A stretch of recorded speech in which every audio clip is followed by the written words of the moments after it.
From the Presidential Palace, Manila, Dateline Malacañang.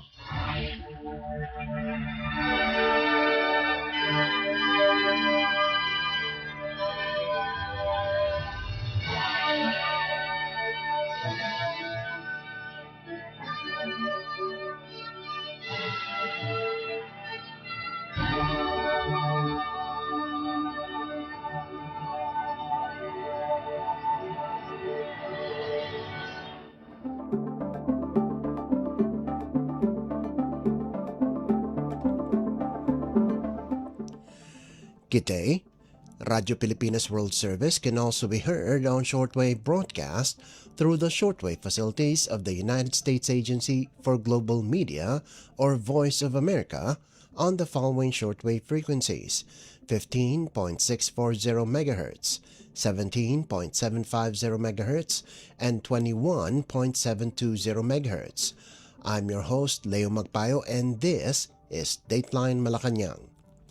Philippine President Ferdinand R. Marcos Jr. on Monday paid tribute to tennis sensation Alex Ayala, celebrating her historic run at Wimbledon and calling her a champion who reflects the very best of the Filipino spirit.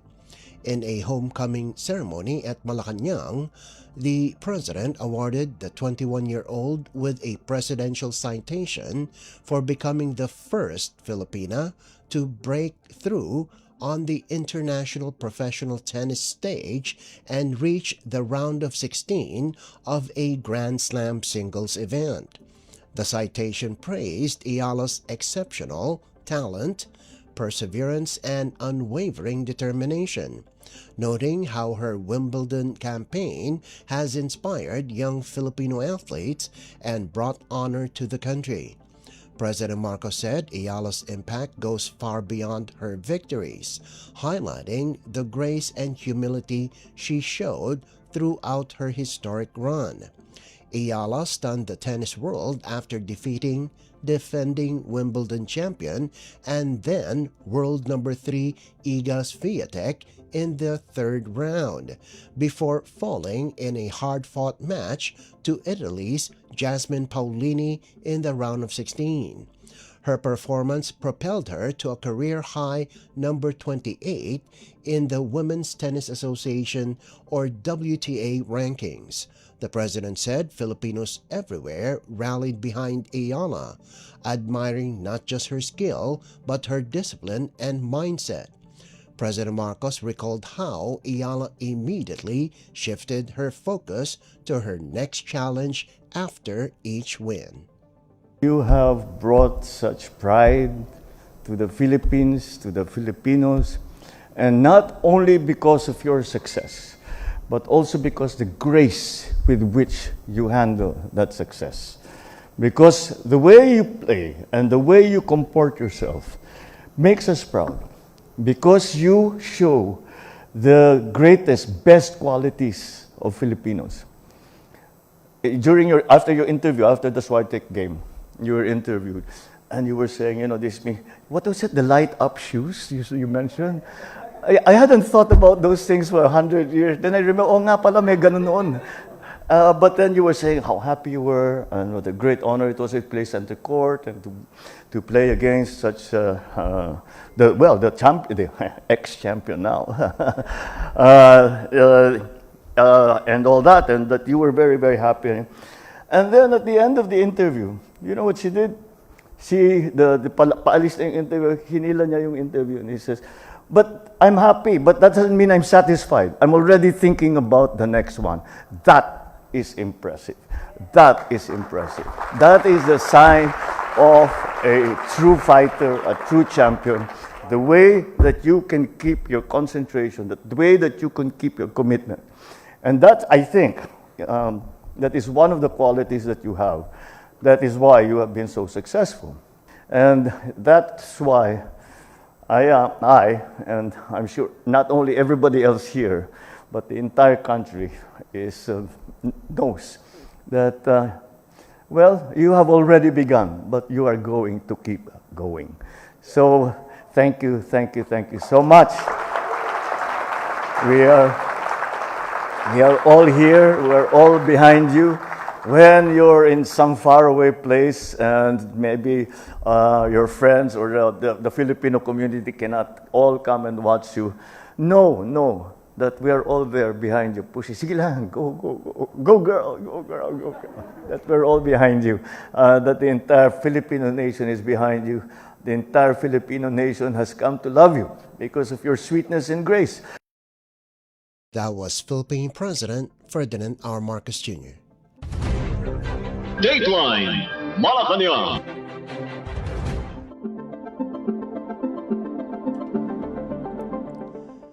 Philippine President Ferdinand R. Marcos Jr. on Monday said the national government is accelerating port upgrades in Camiguin to support the province's fast-growing tourism sector and improve the movement of passengers and goods.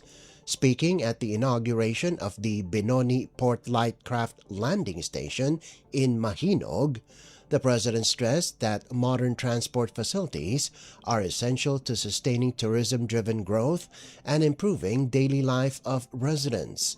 He noted that Camiguin continues to draw rising numbers of local and foreign visitors, exposing capacity issues at the port of Benoni, especially during peak season when travelers struggle to secure boat tickets and become vulnerable to fixers.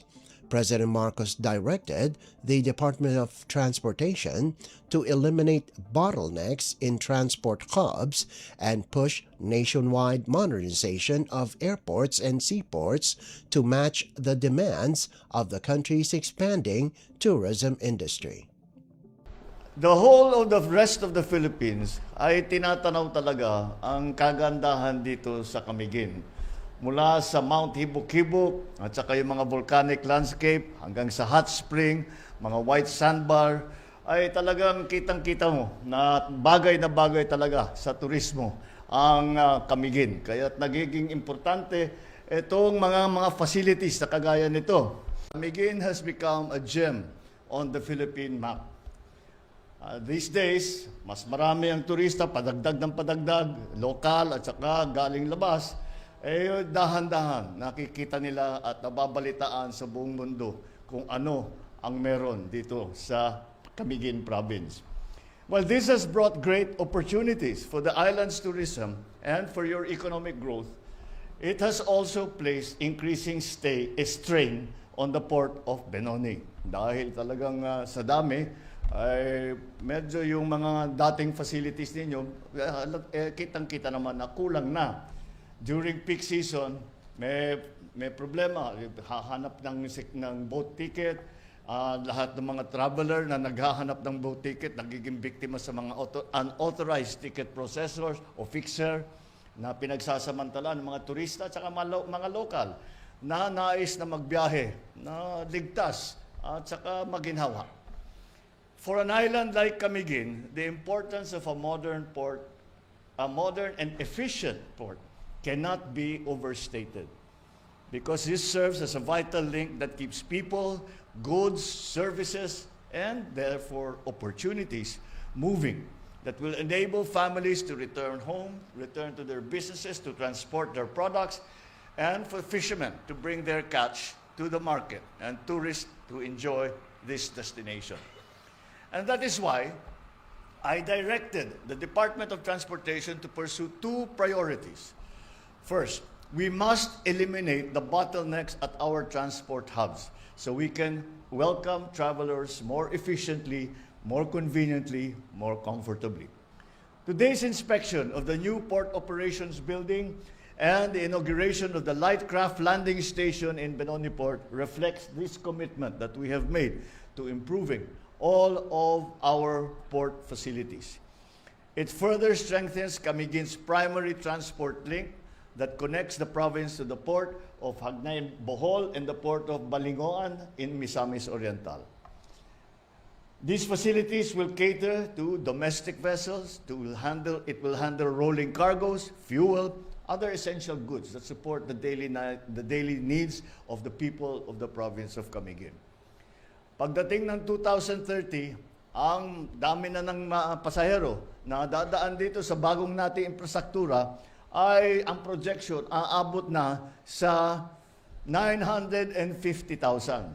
At kasama dyan, ang mga sasakyan ay dadami ng 155,491. Ganun yung ating mga naging projection. Kaya tayo nag-i-invest ngayon para yung infrastruktura natin ay handa naman sa nagiging demand na ito, sa magiging parami ng ating biyahero. The new Port Operations Building and Lightcraft Landing Station are expected to strengthen Benoni Port's role as Camigin's main marine gateway, linking the island to Yagna, Bohol, and Balingoan, Misamis Oriental. The facilities aim to ease congestion, improve vessel movement, enhance navigational safety, and accommodate increasing passenger and cargo traffic.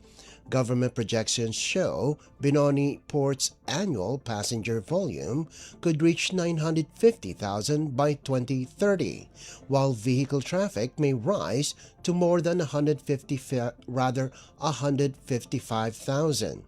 Beyond Benoni, the administration is also developing the Balbagon and Ginziliban ports to further strengthen connectivity across Camiguin.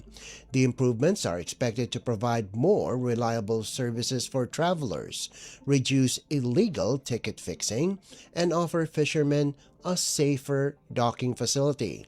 The Lightcraft Landing Station marks Benoni Port's first dedicated area for lightcraft operations, complementing its expanding infrastructure as maritime traffic continues to grow. Dateline Malacañang.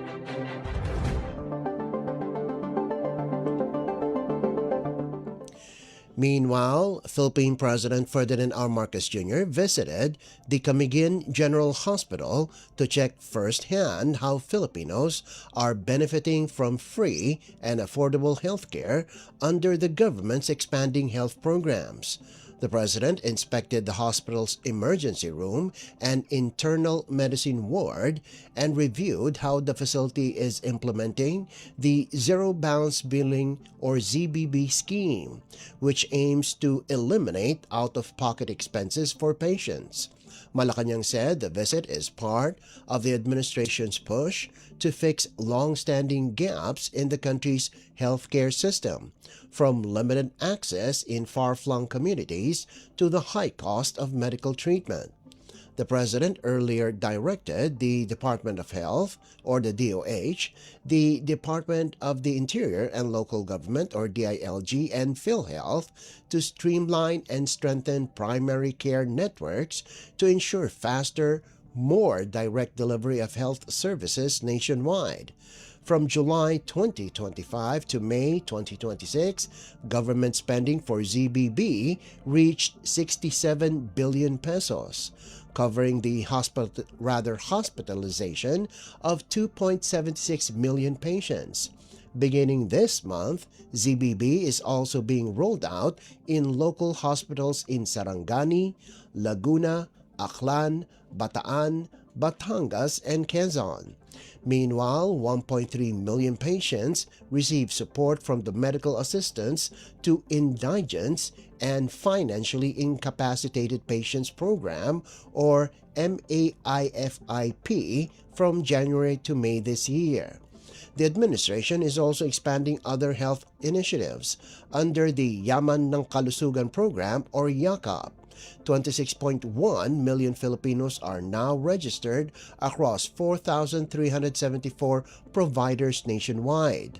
The Bagong Urgent Care and Ambulatory Service, or BUCAS centers, have assisted 2.07 million patients from March 2024 to June 2026, with 63 centers operating nationwide. Located in Mambahaw, Camiguin, the Camiguin General Hospital is a first-level DOH facility with a 105-bed capacity and 593 personnel, offering outpatient and inpatient services including general surgery, orthopedics, obstetrics, and gynecology. Dateline Malacañang.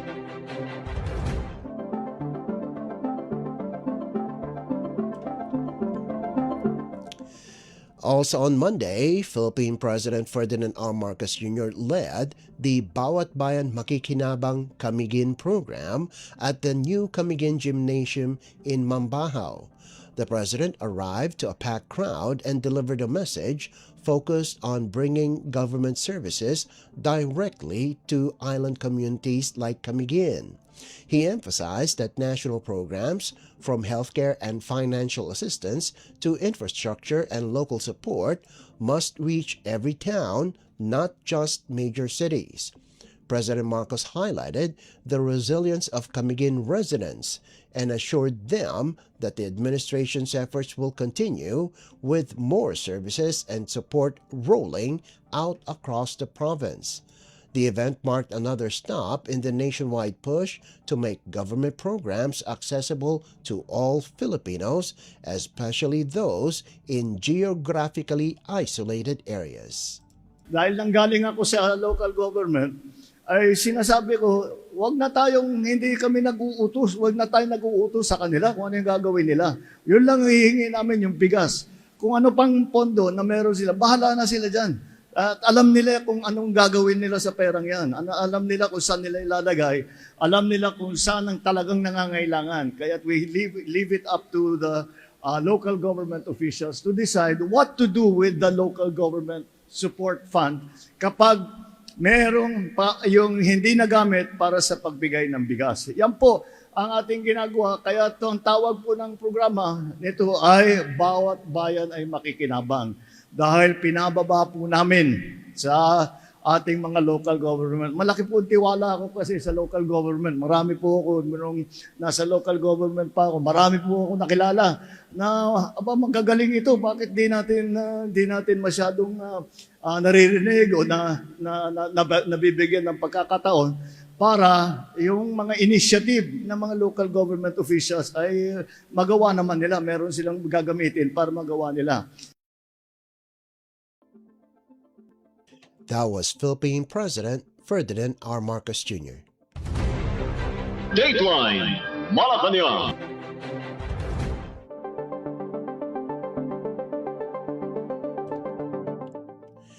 Malacañang said Monday that President Ferdinand R. Marcos Jr. has restored the Philippines campaign to uphold the landmark 2016 South China Sea arbitral ruling after what it described as years of neglect. The palace stressed that the administration has been consistently asserting the country's maritime rights through diplomacy grounded in international law. Palace Press Officer Claire Castro noted that while the arbitral case was fought and won under the Aquino administration, the ruling was not fully utilized in the years that followed. Castro said the Marcos Jr. administration has taken a different path, firmly defending Philippine rights in the West Philippine Sea while avoiding military confrontation. She pointed to the President's 2023 order to remove a floating barrier installed by the China Coast Guard near Bajo de Masinloc, allowing Filipino fishermen to return to their traditional fishing grounds. Castro also recalled decisions made during the Duterte administration, including the halt in building a shelter for Filipino fishermen at Sandy Cay and the presence of Chinese vessels patrolling the area, actions widely criticized as yielding to Beijing's pressure. She emphasized that the current administration remains committed to protecting the country's sovereign rights while pursuing peaceful, rules-based solutions. Actually, hindi lang po siya ang nakapuna niyan, na nadinig na rin po natin kay dating Vice Presidente Leni Robredo na maraming nasayang na panahon. At sa ngayon nga ay pinupuri niya or kinasasaya niya ang ginagawang hakbang ni Pangulong Marcos Jr. pagdating po sa paglaban at pagprotekta sa interes natin sa West Philippine Sea. So, totoo naman na ipinaglaban ito sa panahon ni Pinoy, pero sa panahon ni dating Pangulong Duterte, ang arbitral award or ruling ay kinonsidera lamang na simpleng papel na pwedeng itapon sa basurahan.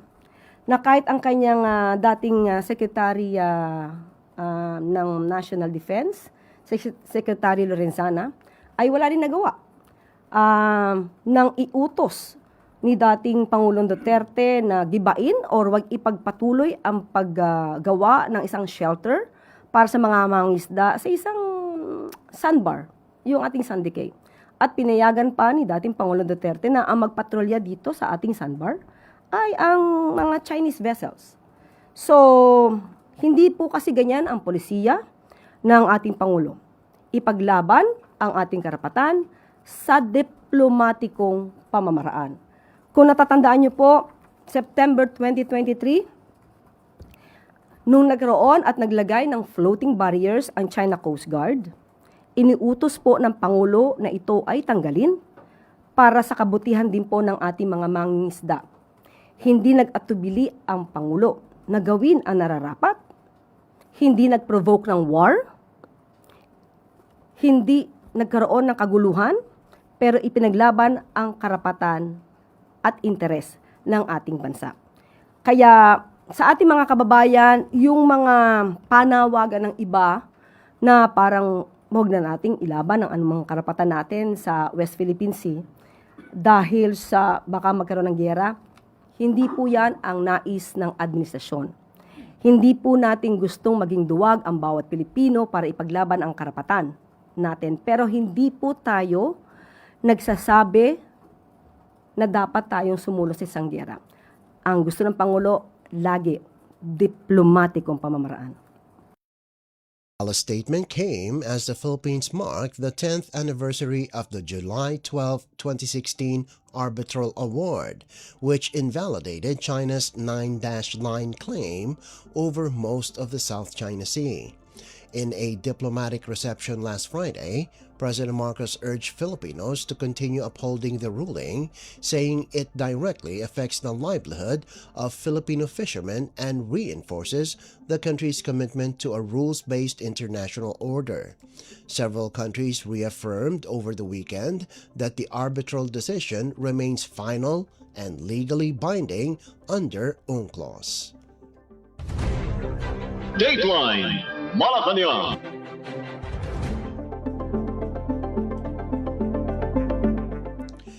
Philippine President Ferdinand R. Marcos Jr. will travel to Singapore from July 14 to 16 for a working visit aimed at strengthening bilateral ties and expanding economic cooperation with one of the Philippines' closest partners in Southeast Asia. Palace Press Officer Claire Castro said the President will meet Singapore Prime Minister Lawrence Wong to discuss deeper collaboration in trade and investments, environmental protection, health cooperation, and broader regional and global development issues. The two leaders are also expected to reaffirm their commitment to the Association of Southeast Asian Nations, or ASEAN centrality and regional stability, as Singapore prepares to assume the ASEAN chairmanship next year. The Philippines currently serves as ASEAN host for 2026. During the visit, President Marcos will join a private roundtable organized by the Milken Institute at the Philippine Embassy in Singapore, where he will engage business leaders and promote new investment opportunities in the country.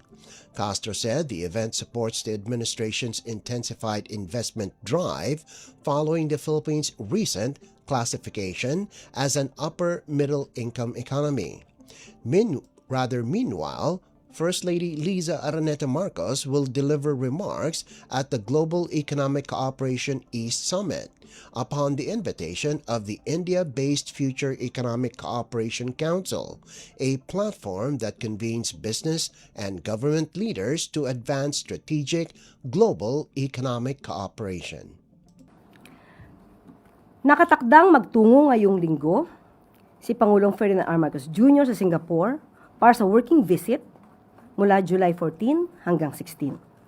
Bahagi ito sa pagsulong ng pamahalaan sa mas matatag na bilateral relations ng Pilipinas at Singapore na magsisilbing susunod na chair ng Association of Southeast Asian Nations sa susunod na taon.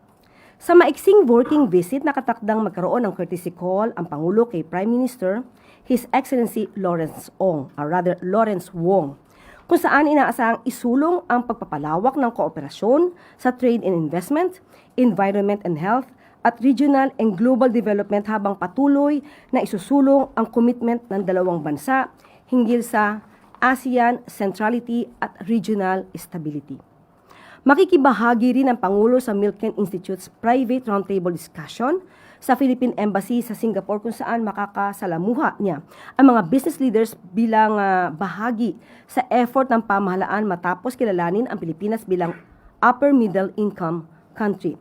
Si Unang Ginang Liza Araneta Marcos naman ay magbabahagi ng kanyang mensahe sa Global Economic Cooperation East Summit bilang tugon sa imbitasyon ng Future Economic Cooperation Council, isang India-based economic platform na nagbubuklod ng mga business at government leaders upang isulong ang global strategic economic cooperation.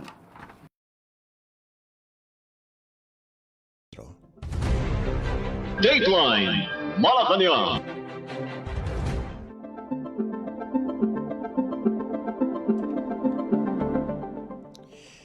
Meanwhile, satisfaction with Philippine President Ferdinand R. Marcos Jr.'s performance has improved, according to the latest second quarter survey of the Social Weather Stations or SWS. The poll shows 38% of Filipinos are satisfied with the president's performance, 45% are dissatisfied, and 17% remain undecided. This brings his net satisfaction rating to -7, which SWS classifies as neutral. SWS noted that this marks the president's largest increase in satisfaction since the first quarter of the year. The survey also found gains across all major regions: Balanced Luzon, the Visayas, Metro Manila, and Mindanao. The second quarter 2026 social weather survey was conducted from June 20 to 29, 2026 through face-to-face interviews with 1,200 adults nationwide. Maraming Pilipino ang sang-ayon sa hakbang ng pamahalaan pagdating sa usapin ng West Philippine Sea. Ayon sa Okta Research, 66% ng mga respondents ay sumusuporta sa administrasyon ni Pangulong Marcos Jr. pagdating sa pagtaguyod sa 2016 arbitral ruling. Isa itong malaking tagumpay sa ating patuloy na pakikipaglaban para sa ating soberanya at karapatan sa ating mga karagatan.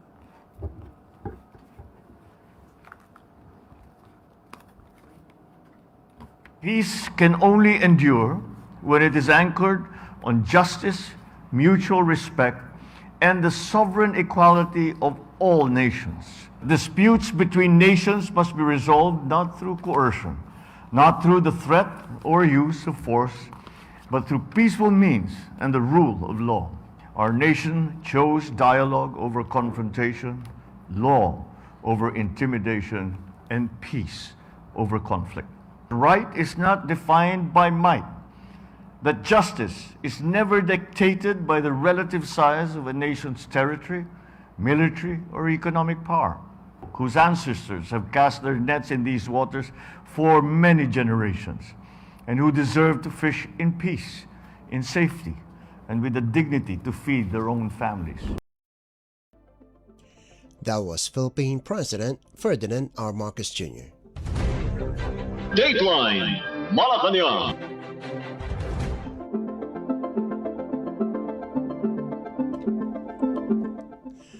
Philippine President Ferdinand R. Marcos Jr. has appointed Philippine Orthopedic Center Chief Dr. Jose Britanio Pujalte Jr. as the new Secretary of Health, following the resignation of Dr. Teodoro Ted Herbosa, Malacañang announced Monday.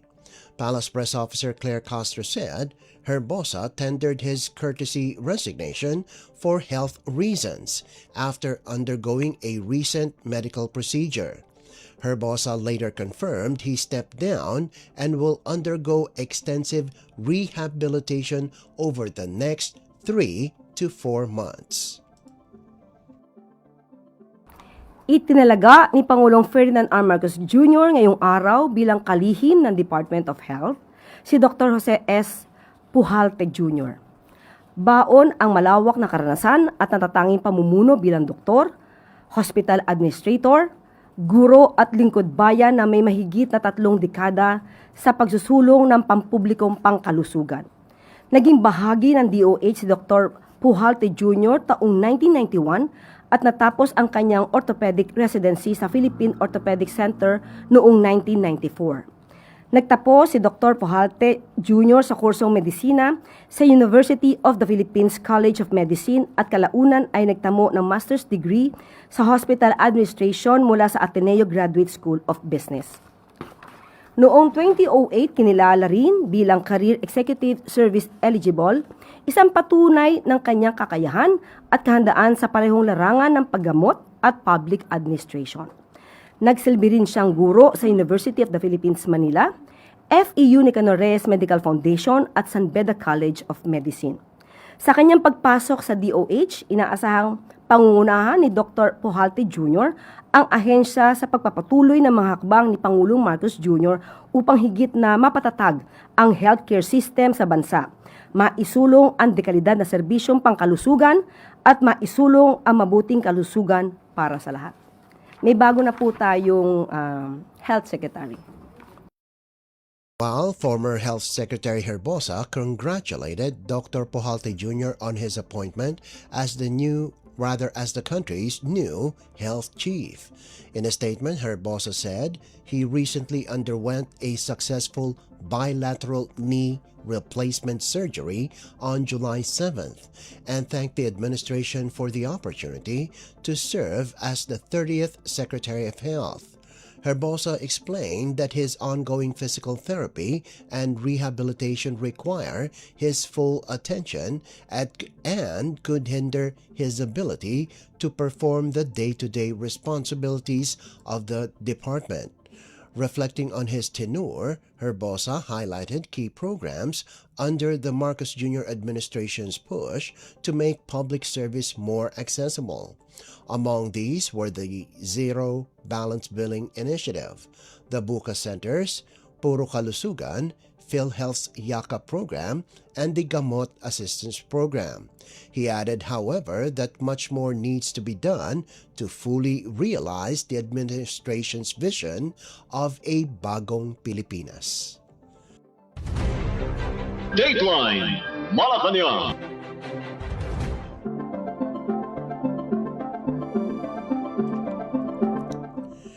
In other news, Philippine President Ferdinand R. Marcos Jr. has expanded the country's network of special economic zones through 3 new proclamations, adding more land to existing ecozones in Cavite and Batangas provinces and establishing a new Information Technology or IT Park in Negros Oriental. Proclamation number 1337 adds 331,348 square meters in Barangays Puntawan and Sahod Ulan in Tanza, Cavite to the SunTrust Ecotown Tanza Special Economic Zone, based on the recommendation of the Philippine Economic Zone Authority or PEZA and pursuant to the Special Economic Zone Act. Proclamation number 1338 designates 308,065 square meters in Barangays Lutasur and San Fernando in Malvar, Batangas for inclusion in the Light Industry and Science Park 4 Special Economic Zone, subject to Republic Act or RA 7916, its implementing rules and relevant PEZA board resolutions. Meanwhile, Proclamation number 1340 creates a new IT park in Dumaguete City, the Robinsons Dumaguete IT Park, covering 60,000 square meters at the Dumaguete Business Park in Barangay Kalindagan. The new IT zone will operate under RA 7916, the National International Revenue Code, as amended by the Create More Act and applicable PEZA regulations. All three proclamations were signed by Acting Executive Secretary Ralph Recto on July 6th. Dateline Malacañang.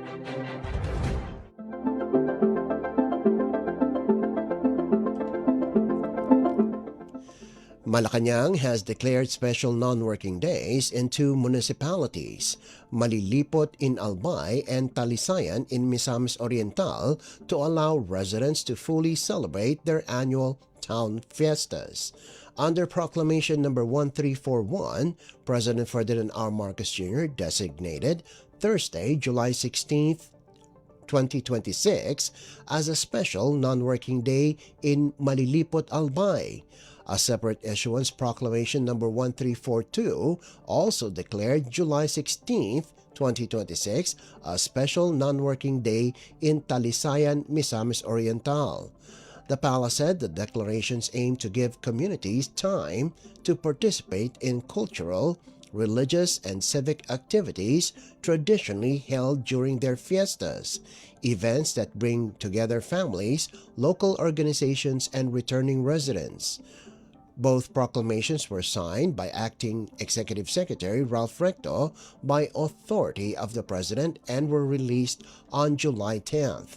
The move is part of the administration's continuing practice of recognizing local celebrations across the country, which Malacañang says help preserve heritage, strengthen community identity, and support local tourism. Dateline Malacañang.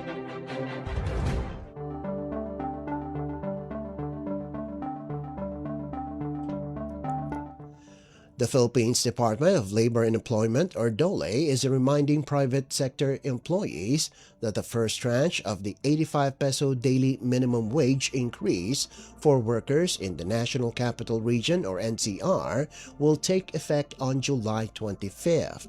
Labor Secretary Francis Tolentino said the initial 60 peso increase will be implemented next week, following the publication of NCR Wage Order number 27 on July 9th. The remaining 25 pesos will be applied on January 20th, 2027, completing the full wage adjustment.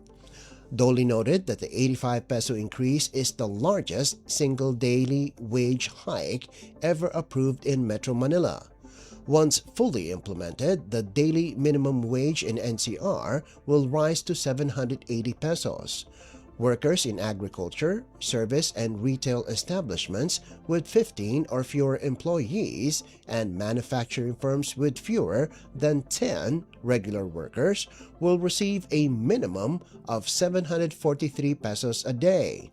Tolentino warned employers that failure to comply with the new wage order will result in penalties, though he noted that compliance in Metro Manila has historically been high, around 94 to 95%. He also encouraged companies to use collective bargaining agreements to address potential wage distortions affecting employees who earn above the minimum wage. Tolentino added that wage review processes are ongoing in other regions, with regional wage boards continuing consultations and assessments for possible adjustments. Dateline Malacañang.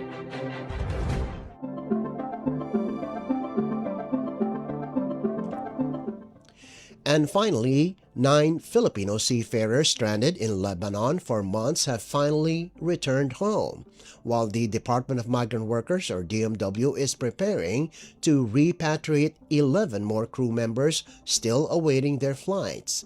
The DMW said the seafarers, part of the crew of the MV Hawk 3, were unable to leave Lebanon after their vessel was detained in October 2025 and later caught in escalating tensions and armed conflict in the region.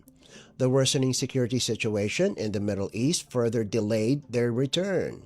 According to the DMW, the 9 crew members arrived in Manila on July 10th aboard Emirates Flight EK332. They were met at the airport by representatives from the DMW, Overseas Workers Welfare Administration or OWA, and their manning agency who provided immediate assistance and support. The department said the seafarers will receive post-arrival aid and other services to help them recover from their months-long ordeal.